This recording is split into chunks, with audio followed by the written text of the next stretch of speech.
हिंद।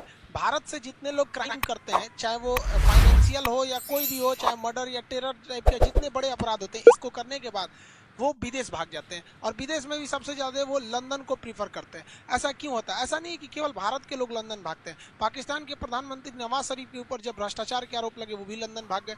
वहाँ के पूर्व राष्ट्रपति और जनरल परवेज मुशर्रफ, वो भी लंदन भाग गए। पूरी दुनिया से लोग अगर कहीं भागते हैं तो सीधे लंदन भाग जाते हैं। चाहे वो हमारे IPL घोटाला को लेकर ललित मोदी हो, नीरव मोदी हो, या फिर विजय माल्या, ये लंदन भाग जाते हैं। इसके लिए लंदन कुछ इन लोग को बुलाता भी है। इंग्लैंड जो है इसके लिए खुद प्रेरित करता है। दुनिया के जितने फ्रॉडियर हैं, वो करोड़पति वगैरह, वो कहते हैं कि अगर आप इंग्लैंड में आकर 2 मिलियन पाउंड का अगर इन्वेस्टमेंट करते हैं, या बंगला खरीदते हैं, रेस्टोरेंट चलाते हैं, या फैक्ट्री खोलते हैं, कोई भी चीज़ करते हैं, तो हम आपको कुछ साल तक रहने की गारंटी दे देते हैं, चाहे आप कितना भी बड़ा अपराध किए हो। इसके लिए वो ऐसे लोगों को गोल्डन वीज़ा प्रोवाइड करता है, और ऐसे लोगों को उसकी जो कानून व्यवस्था थोड़ी सी अपनी आंखें बंद कर लेती है। लेकिन ऐसा नहीं है कि कोई भी सरकार या इवन भारत सरकार हाथ पर हाथ रख के बैठी है। इसके लिए भारत सरकार ने भी इंग्लैंड से तथा अन्य देशों से भी प्रत्यार्पण संधि किया है, जिसके एक्स्ट्राडिशन ट्रीटी के नाम से जानते हैं। अब ये एक्स्ट्राडिशन ट्रीटी जो है इंटरनेशनल लॉ नहीं है, ये द्विपक्षीय संबंध है। जो देश आपस में समझौता किए हैं वही उसी पे लगता है। इसके तहत ये होता है कि अगर कोई हमारे देश का अपराधी है, दूसरे देश में भाग गया है, तो उस देश को कहा जाएगा कि तुम इसको पकड़ो और हमको दो। तो अगर देखिए, पकड़ने के लिए वो देश पकड़ेगा नहीं पकड़ेगा इसकी कोई गारंटी नहीं है। तो इसके लिए इंटरनेशनल पुलिस, शॉर्टकट में इंटरनेशनल को शॉर्टकट में इंटर, पुलिस को पोल, तो इंटरपोल के पास जाया जाता है। इंटरपोल एक नोटिस निकालती है जिसे कहते हैं रेड कॉर्नर नोटिस। अब वो रेड कॉर्नर नोटिस उस देश को दिया जाता है कि देखो तुम्हारे देश में ये अपराधी खुलेआम घूम रहा है, पकड़ के दे दो।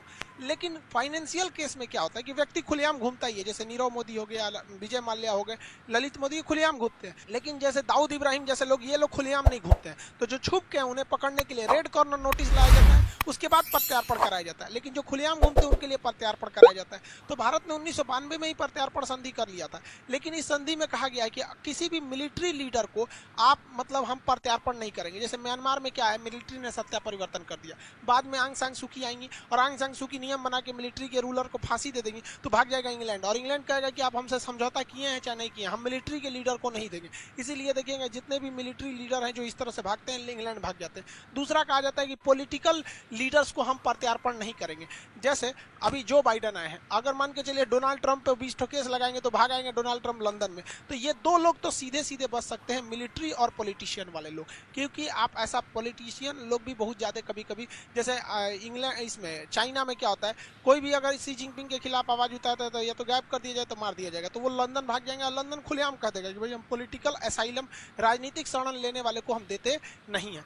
लेकिन अब दिया किसको जाता है, तो वैसा क्राइम करने वाला व्यक्ति जो दोनों देश में क्राइम माना जाता हो। जैसे भारत में कुछ ऐसे क्राइम है जिन्हें आप क्राइम मान सकते हैं, लेकिन बहुत वो ऐसे कानून जो हैं वो अमेरिका या इंग्लैंड में क्राइम नहीं माने जाते हैं। तो आप उसी संधि पर प्रत्यार्पण, उसी कानून पर होगा प्रत्यार्पण जो इसको दोनों देशों ने क्राइम की श्रेणी में रखा हुआ है। जैसे भारत में पोर्नोग्राफी बनाना एक तरह का अपराध है, लेकिन इंग्लैंड में ये अपराध नहीं है। तो दोनों कंट्री में अपराध नहीं है, तो इंग्लैंड कह देगा कि नहीं भैया हम आपको प्रत्यार्पण नहीं करेंगे। लेकिन नीरव मोदी और विजय माल्या के समय में तो दोनों देश कहते हैं कि अपराध है, बैंक का पैसा लेकर नहीं चुकाना या फर्जीवाड़ा करना दोनों अपराध है।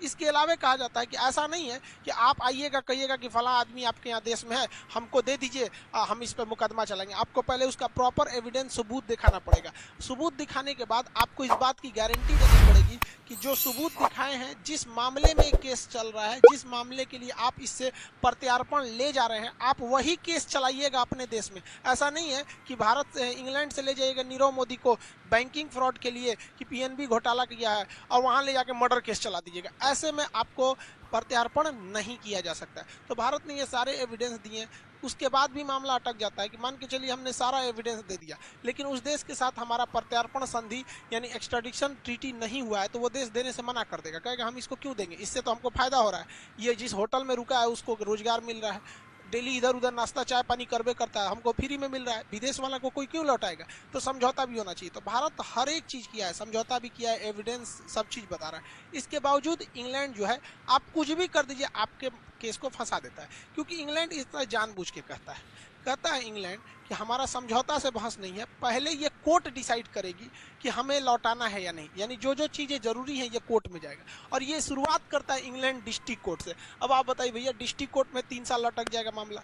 डिस्ट्रिक्ट कोर्ट अगर डिसाइड कर दिया कि नहीं भैया इनको कहाँ भेज दीजिए, भारत में भेज दीजिए, तो अब वो आदमी कहता है कि नहीं हमें भारत में भेज दिए, वो चला जाता है हाई कोर्ट में। अब हाई कोर्ट कहेगा कि नहीं नहीं आपको भारत भेजना पड़ेगा। जैसे नीरव मोदी के केस में हाई कोर्ट ने इंग्लैंड का कह दिया कि नहीं आप भारत जाएंगे, तो अब ये लोग कहाँ जाते हैं, सुप्रीम कोर्ट में।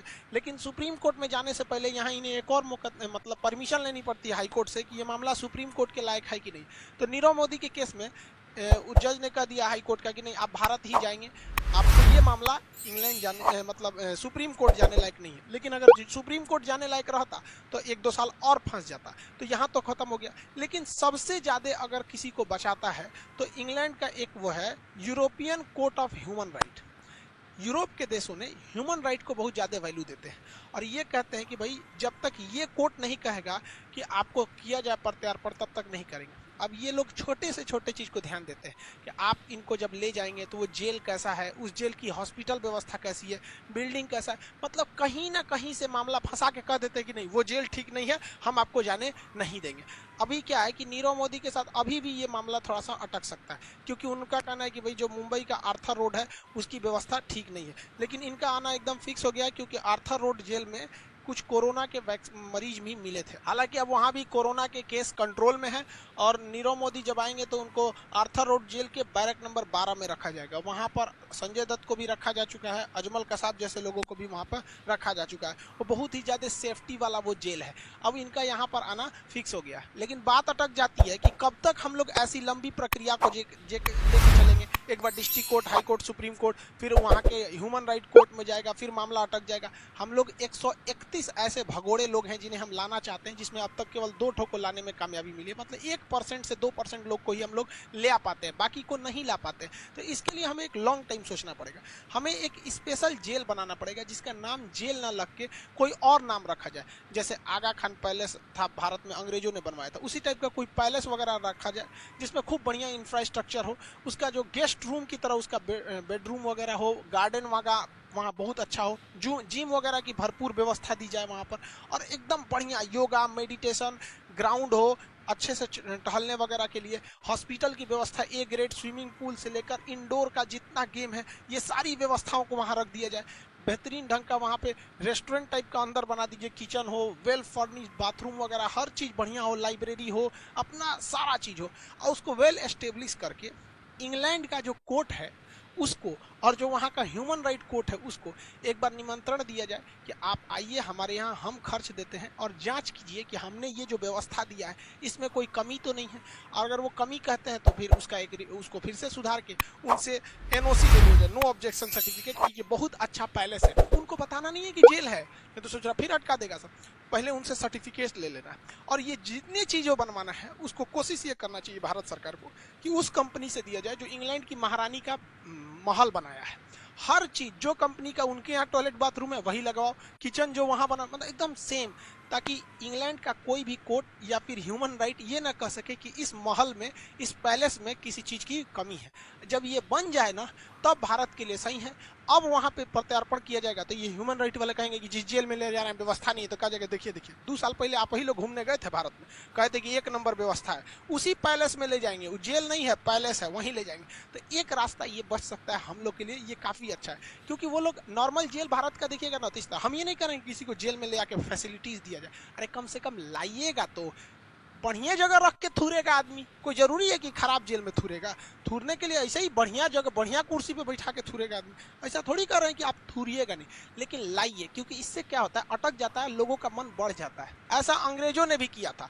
भारत छोड़ो आंदोलन बहुत ही विकराल रूप लेने जा रहा था 8 अगस्त 1942 को। ये वो समय था जब इंग्लैंड की कमर तोड़ दिया था जर्मनी ने द्वितीय विश्व युद्ध में। इसी बीच महात्मा गांधी ने देखा लोहा गर्म है, अभी प्रहार करना सही है, डू और डाई, करो या मरो का नारा दिया भारत छोड़ो आंदोलन में। अंग्रेजों इन्होंने ऑपरेशन 0 आवर करके एक आंदोलन पूना के आगा खान पैलेस में रखे हैं। तो भारत सरकार को भी कहना चाहिए कि हम नीरव मोदी या विजय माल्या या जो भी भारत से गए हम उन्हें जेल में नहीं डालेंगे, हम भी उन्हें पैलेस में रखेंगे।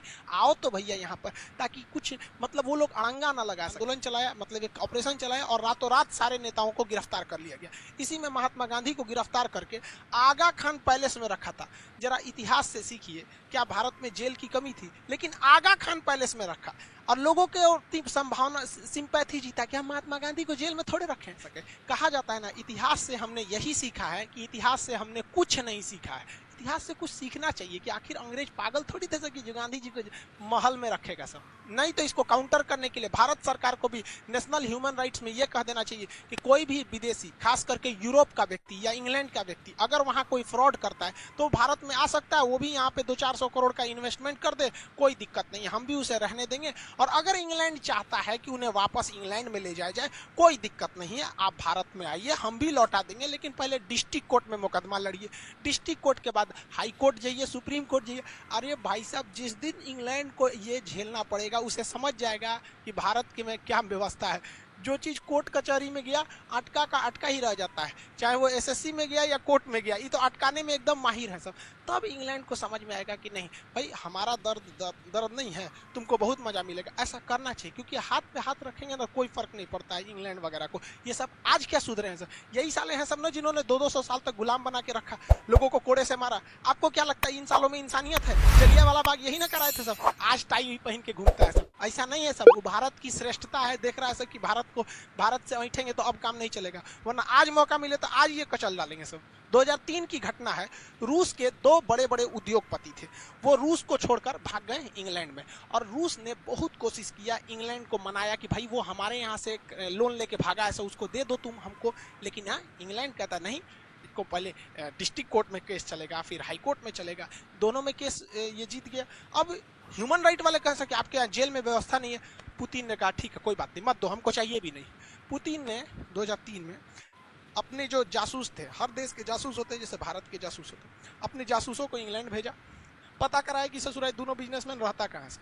वो दोनों होटल में जिस रहते थे उसमें वो जो जासूस वेटर का काम किए सब, और जहर दे दिए सब। अगले दिन दोनों लोग मरे हुए मिल गए। जैसे ये घटना रूस में फैली, रूस का कोई भी आदमी अब पैसा लेके लंदन नहीं भागता है। तो भारत सरकार को भी ऐसा करना चाहिए। हम ये नहीं कह रहे हैं कि ऐसे बड़े बड़े उद्योगपति को जहर दे के मार दीजिए, लेकिन बहुत से अपराधी भी हैं जो भारत से गए हैं, चाहे वो 1993 का बम धमाका हो, चाहे गुजरात कांड हो, चाहे वो बड़े बड़े मर्डरर हो, वो इंग्लैंड भागे हैं। तो कम से कम इन लोग के लिए प्रत्यार्पण संधि मत मंगाइए। हमारे जो रॉ के एजेंट है सब, या फिर आईबी के हैं, इनको भी कुछ मौका दीजिए। इनके हाथों में जंग लग रहा है, कितने साल हो गए कि ये लोग कोई अपना कारनामा नहीं दिखाए।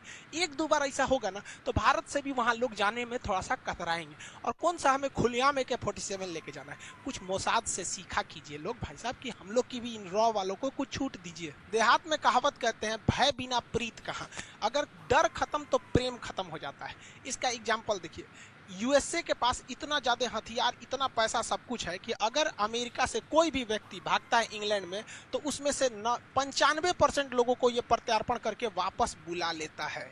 वही भारत का देखेंगे तो भारत से जितने लोग इंग्लैंड जाते हैं उसका 1% लोग को भी भारत नहीं बुला पाता है, जबकि दोनों में सेम समझौता हुआ है। ये पावरफुल है इसलिए ही कर लेता है। तो हम लोग को ये दोहरी नीति अपनाते हैं अंग्रेज सब, शुरुआत से ही इन लोग की कहानी सेम रही है। तो ऐसे हाथ पे हाथ रखने से मन बढ़ने लगेगा। और जो बैंकों का पैसा ये बड़े बड़े उद्योगपति लेके जा रहे हैं, जरा याद कीजिए कि गरीब के अकाउंट में अगर पैसे कम हो गए तो उल्टे पैसे काट लिए जाते हैं। अगर गरीब ने अपना लोन नहीं चुकाया तो बैंक अपना बाउंसर भेज देती है, उन लोग को पीटा जाता है। ट्रैक्टर का पैसा नहीं चुकाया तो घर से आके ट्रैक्टर लेके चले जाते हैं, क्योंकि उन लोग गरीब हैं, उन पे चढ़ सकते हैं। और ये अमीर लोग